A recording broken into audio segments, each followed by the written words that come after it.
Pak Roy Suryo menegaskan, Roy Suryo, Rismon Sianipar, Tifauzia Tiasuma, kemudian bersama klaster yang lain, klaster pertama yakni ada Kurnia Triroyani, Rizal Fadilah, juga ada Rustam Effendi menegaskan bahwa mereka tidak akan mundur selangkah pun untuk melanjutkan perjuangan mengungkap masalah ini. Kenapa? Meskipun kendati ada iming-iming akan diberikan hadiah SP3 bagi siapapun yang datang dan meminta maaf kepada Joko Widodo. Para tersangka ini yang meminta belas kasihan Jokowi sehingga Jokowi melihat kemanusiaan karena dia mempertimbangkan ya mereka sedang sakit, ada kanker, ingin berobat ke Malaysia.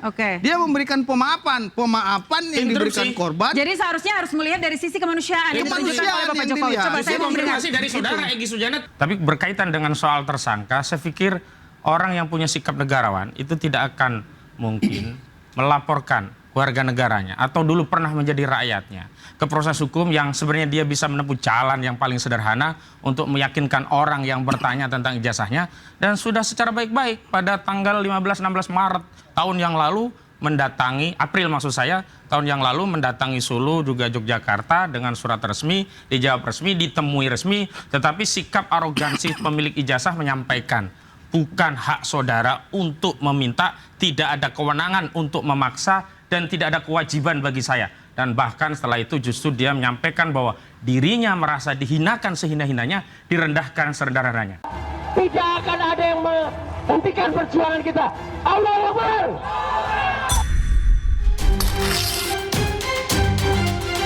Ini persoalan penggunaan Undang-Undang ITE. Ini kasus yang sangat jadi perhatian publik saja. Penerapan Undang-Undang ITE-nya nggak benar. Ada pasal-pasal yang bukan diperuntukkan untuk persoalan seperti ini, yaitu pasal 32, pasal 35, pasal 28 ayat 2, bahkan juga pasal 27A. Undang-Undang ITE ini saya rasa sudah tepat, sehingga kami menganggap bahwa this is clear, dan kalaupun ada pernyataan seperti itu adalah hak daripada seorang ahli, namun itu tidak mungkin bisa membalikkan fakta yang terjadi.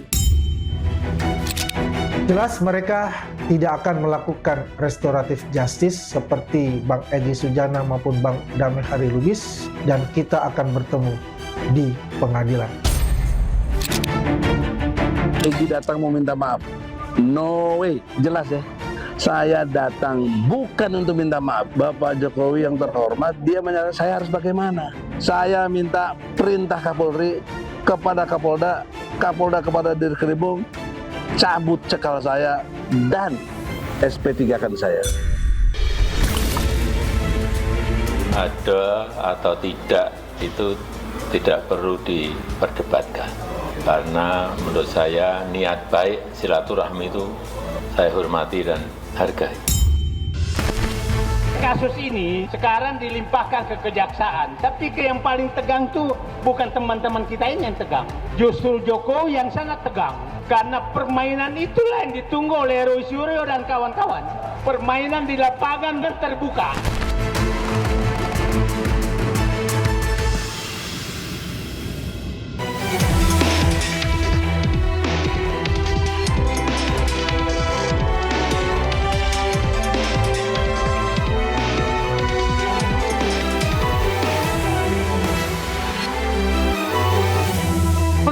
Tiga tersangka kasus fitnah ijazah Jokowi mengadu ke Komnas HAM.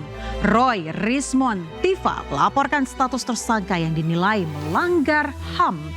Sementara itu dua kolega mereka status tersangkanya sudah dicabut setelah bertemu Joko Widodo di Solo.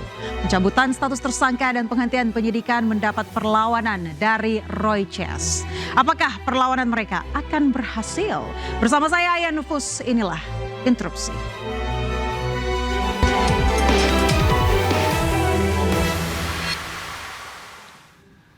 Sudah bergabung bersama saya di studio Interupsi. Di sebelah kiri langsung saja saya perkenalkan. Malam ini berbeda sedikit, pakai jaket kulit ada Bang Jamada Girsang, pengacara Roy Rismon Tifa. Selamat malam Bang. Selamat malam Ayah. Terima kasih sudah hadir. Bang Goji, rekan Fitra dan Ade. Baik, dan juga ada Bang Ahmad Kozinudin, pengacara Roy CS. Selamat malam Bang. Malam semuanya. Terima kasih Assalamualaikum, sudah pemirsa. hadir. Waalaikumsalam. Ya, sama-sama.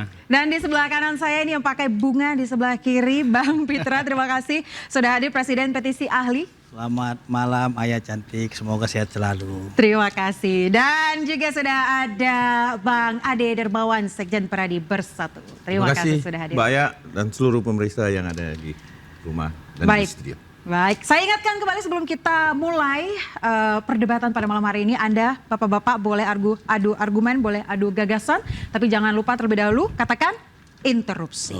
Baik, saya akan ke Bang Girsang, Bang Kozi terlebih dahulu. Bang Girsang mungkin bisa jawab. Roy CS sepertinya melawan ya, terakhir kunjungan Anda ke Komnas HAM. Mau ngapain sih Bang? Katanya ada audiensi tertutup 1,5 jam. Cukup lama loh. Sebenarnya bukan bahasa melawan ya. Jadi kalau saya mau tertibkan, kita mengadu. Mengadu karena merasa hak-hak mereka sebagai tersangka sampai sejauh ini merasa ada yang terlewati secara hak asasi manusia.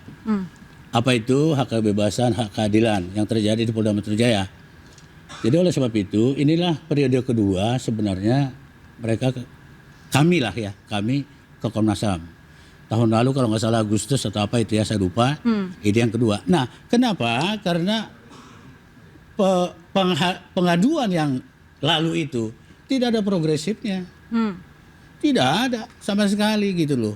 Berbulan-bulan gitu-gitu aja. Akhirnya kita sepakat RRT ini, Roy, Rismond dan Tipa kembali mengadakan gerakan ke sana. Dan kemarin diterima langsung oleh Ketua Komnas HAM. Oke. Responnya seperti apa Bang? Ketuanya. Responnya seperti apa Bang? Boleh spill dikit Bang? Positif. Dan di situ kita temukan fact finding beberapa hal kealpaan mereka. Di antaranya contohnya selama ini, contoh di Barreskrim dan baru-baru ini 15 Desember yang lalu adalah gelar perkara khusus di Polda Metro Jaya. Di situ disebut Komnas HAM, tapi sejujurnya mereka nggak ikut.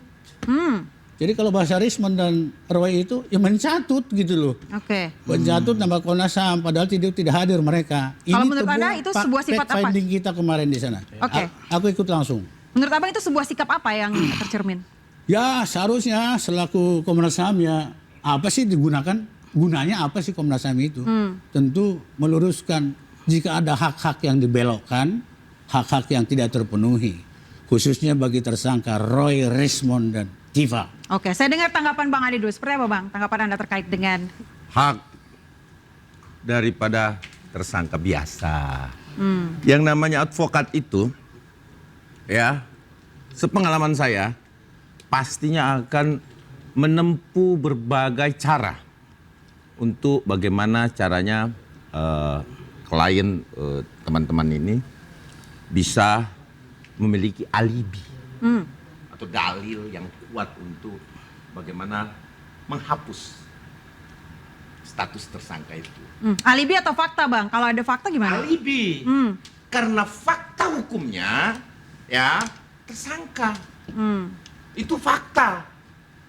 Tidak boleh dielakkan.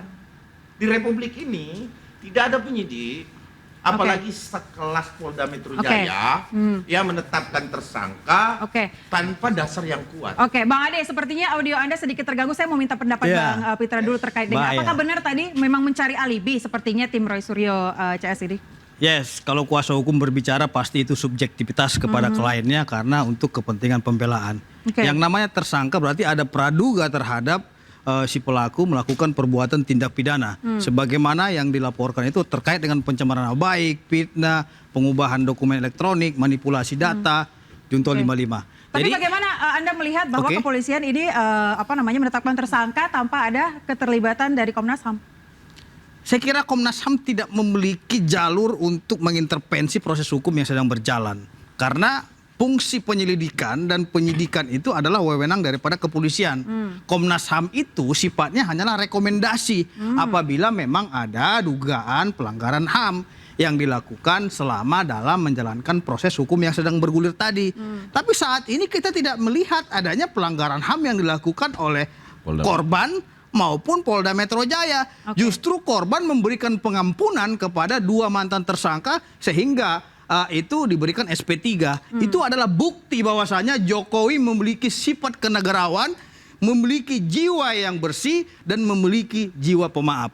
Maka dari itu ya seharusnya teman-teman para tersangka ini menyadari perbuatannya sehingga ini dapat meringankan hukuman terhadap mereka Oke, nantinya. saya mau dengar dari Bang Kozi dulu. Bang, apa betul itu Komnas HAM hanya rekomendasi saja, tidak ada pengaruhnya? Jadi yang menjadi soal itu adalah pada saat gelar perkara khusus itu tidak ada perwakilan dari Komnas HAM yang semestinya dilibatkan, baik di Bareskrim maupun di Polda Metro Jaya.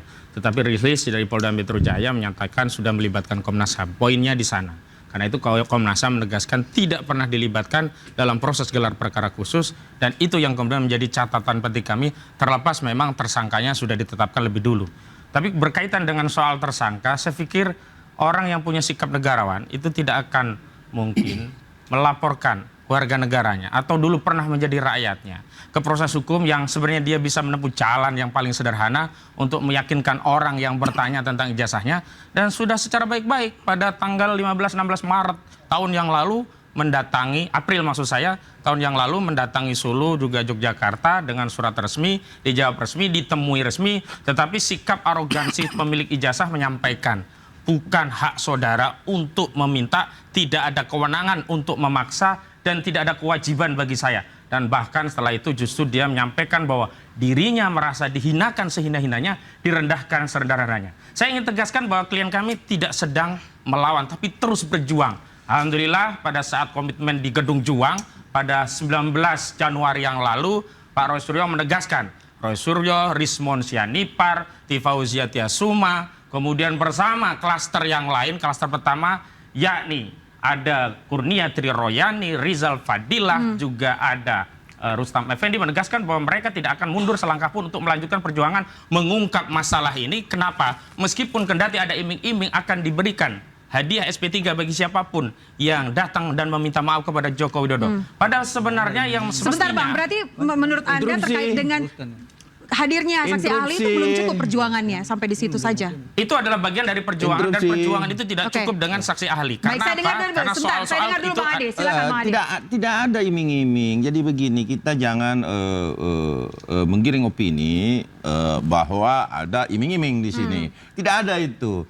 Bahwa kemudian yang terjadi spontanitas keberadaan yang sudah disiapkan oleh pengacara Bapak Egy Sujana, ya dalam hal ini bahkan menghadirkan polisi di situ, bahwa sudah ada koordinasi antara Ibu Elina Neti dan kepolisian Polda Metro Jaya untuk datang ke sana, ya. Jadi saya mengklarifikasi di sini tidak ada iming-iming itu. Kalaupun ada, temuan dibuktikan, dibuktikan, dibuktikan. Baik, gimana Bang Kozi, kita bisa membaca itu iming-iming, bahkan proses pemberian SP3 itu tidak mengikuti prosedur KUHAP, tapi mengikuti prosedur SOP Solo, saya sebut demikian. Kenapa? Karena 8 Januari datang ke Solo, 13 Januari baru mengirimkan permohonan restoratif justice, dan seketika serta-merta 15 Januari terbit SP3. Dan harusnya itu kan di medisnya di Polda, tetapi ini justru mendatangi Joko Widodo, bahkan ada 5 polisi aktif, dan bahkan 2 diantaranya adalah petinggi Polda Metro Jaya. Jadi saya kira tidak mungkin bisa ditafsirkan lain bahwa kompensasi untuk siapapun yang damai adalah pengampunan atau SP3. Padahal siapa yang bersalah? Belum ada satupun keputusan yang menyatakan A atau B bersalah. Belum ada yang disatakan ini korban. Bahwa umumnya orang yang melapor mengaku sebagai korban, ngakunya korban. Tapi bisa saja nanti di persidangan justru dibuktikan sebaliknya bahwa ternyata dia berijazah palsu. Maka justru dia yang harus minta maaf kepada Roy Suryo. Tafsir Anda intinya apa Bang? Indonesia. Tafsir Anda berarti intinya apa? Tafsirnya adalah ini adalah cara pembungkaman agar menyerang, agar tidak perlu masuk ke persidangan. Silakan Bang, cara pembungkaman. Maksud saya begini, bahwa kemudian posisi pelapor dan terlapor itu jelas di dalam KUHAP. Sebenarnya dalam posisi apa sih korban di dalam KUHP itu? Ya kan? Apakah dia pelapor atau terlapor? Kan itu. Jadi jangan kita membalak-balik bahwa seolah-olah korban dijadikan korban mau dijadikan seolah-olah dia yang bersalah. Itu yang pertama. Kalau kita mengikuti aturan hukum. Ya. Ini kita bicara hukum ya. Yang kedua adalah bahwa kemudian rekan tadi menyampaikan bahwa ini ada iming-iming, ini adalah salah prosedur. Kehadiran negara di situ adalah bukti bahwa Polda Metro Jaya peduli dengan perdamaian. Ya. Ini hal ini yang perlu saya luruskan kepada publik, bahwa jangan sampai kita menyampaikan hal-hal sesuatu itu diputar balik. mana korban, mana pelaku. Oke, Ingat, jadi sudah terjadi putar balik Ya, menurut Anda yang pelaku. tadi. Oke, baik, silakan Bang. Pidana. Sedikit, Bang. Kehadiran negara polisi itu mengkonfirmasi bahwa Jelas. negara di bawah Gitu loh. kendali Joko Itu Widodo. jelas. Sebab Negara itu di bawah tidak boleh kendali- dilakukan. Oke. Kenapa? Ada pihak lain dalam sengketa ini. Kenapa hanya Joko Widodo? Bagaimana dengan pelapor yang lain? Dan kalaupun itu direstoratif, bagaimana dengan pasal-pasal yang lain? Dan kalau kita kembali kepada pasal 361A, Pada saat- penyidikan ini dilakukan interupsi. April 2025. Sehingga Interupsi. rezimnya masih menggunakan Interupsi. KUHP yang lama. Belum Oke. bisa digunakan KUHP Oke, yang baik. baru. Karena itu, Interupsi. dari Oke, mana coba negara saya minta restoratif sedikit dari justice Bang itu Pitra. diterapkan? Mungkin Ya, oke. Anda berbeda, punya mungkin Jadi opini begini. berbeda dari Bang Ade? Saya berbicara sesuai dengan data dan fakta. Oke. Yang mengajukan restoratif justice siapa? Yaitu dari kuasa tersangka, Oke. Ibu Elida Neti. Ya. Artinya apa? Permohonan itu berada pada tersangka, bukan berada pada korban. Yang datang ke Solo siapa? Yaitu Elida Neti, ada Egy Sujana dan Damai Hari Lubis.